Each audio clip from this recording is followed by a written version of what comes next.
Voter তালিকা থেকে নাম উধাও, দুশ্চিন্তায় বসিরহাটে 34 জন নাগরিক। বিরামনগরে দুটি বুথে নাম নেই 34 জন ভোটারের। 859 থেকে 892 পর্যন্ত পুরো সারিটাই নাকি ফাঁকা। 34 জন নাগরিকের নাম নেই, ভোটার তালিকা থেকে উধাও হয়ে গেছে তাদের নাম, এবং তাতেই দুশ্চিন্তায় রয়েছেন বসিরহাটের এই 34 জন নাগরিক।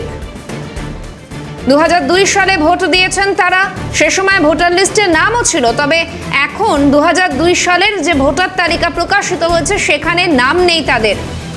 ব্লক প্রশাসনের কাছে লিখিত অভিযোগ জমা। যাদের নাম নেই তালিকায় তারা কি বলছেন দেখুন। নাম পাচ্ছি না। এবার পুরনো লিস্টে আমাদের কাছে যে লিস্ট আছে, রিয়াজুল গাজী এবং রেজাউল সর্দার, আমার কাছে লিস্ট আছে পুরনো লিস্ট, তার থেকে নাম পেয়েছি। আমাদের 34 জনের নাম বাদ গিয়েছে। 5-7 বার তো দিয়েছি। মানে আমরা চাইছি যে নামটা উঠুক। আর আমরা আবেদন, রিয়াজুল গাজী আবেদন করেছে, বিডিও অফিসে গিয়েছে, এখন ওয়েবসাইটে নামটা যেন ওঠে এটা চাইছি। হ্যাঁ, টেনশনে আছি। অসুস্থ বলছেন? হ্যাঁ, অসুস্থ তো এমনি আছি, এখন নানান রকম অসুবিধা। পাশে আমার মানুষটা দাঁড়িয়ে আছে, আরো আছে। এই মানুষটা 2025 সালে বয়স 34 বছর।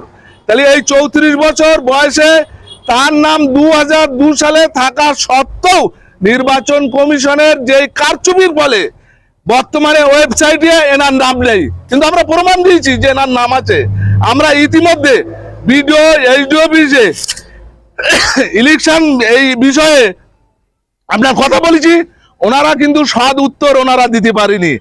কিন্তু ইতিমধ্যে ইসডি অফিসে যাওয়ার পরে ওনারা বলেছেন যে আমরা বিষয়টা অতি গুরুত্ব সহকারে দেখছি। 2002 সালে আমার নাম নেই।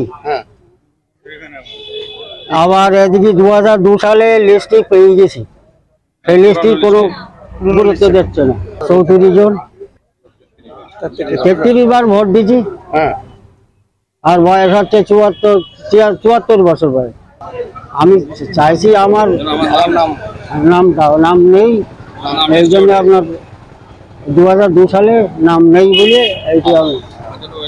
আর ওই যে পরে যে লিস্টটি পেয়েছি ওই 2002 সালে ভোট দেওয়া আছে, ওই লিস্টটি দেয়নি, তাই আমার নাম বেরিয়ে এসছে। তাহলে নাম চাইছেন? নাম এই বিষয়ে স্থানীয় তৃণমূল নেতার কি প্রতিক্রিয়া দেখুন।